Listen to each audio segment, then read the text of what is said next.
Welkom by Stellenberg Gemeente se daaglikse oordeenkings. Ons nooi jou graag uit om saam met ons op reis te gaan as geloofsgemeenskap. Nader aan God, nader aan mekaar, om 'n verskil te maak in die wêreld en om voortdurend te vernuwe. Dit is Maandag 7 Julie. En soos wat ons in die week ingaan, is daar 'n uitreikspan van Stellenberg wat tyd in Calitzdorp spandeer en die storie van Josef met die mense van Calitzdorp deel. Hierdie week reis ons saam deur die verhaal van Josef. Ons begin by Genesis 37 vers 9. Hy het ook nog 'n ander droom gehad en hy het dit vir sy broers vertel.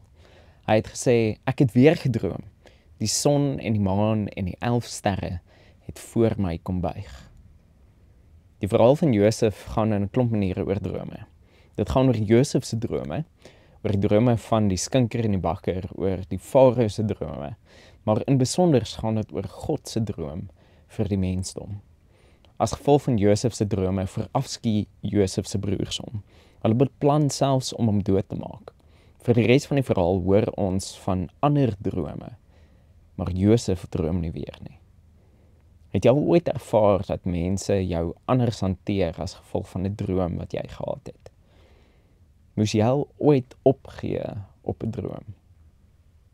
Kinders het gewoonlik groot drome. Soos ons ouer word, verloor ons iets hiervan. Ons hou op om te droom oor ons lewens. Rutger Bregman het onlangs 'n boek geskryf met die naam Moral Ambition, waarin hy mense aanmoedig om groter te droom. You can't be afraid to come across as weird if you want to make a difference. Every milestone of civilization was first seen as the crazy idea of some subculture or another.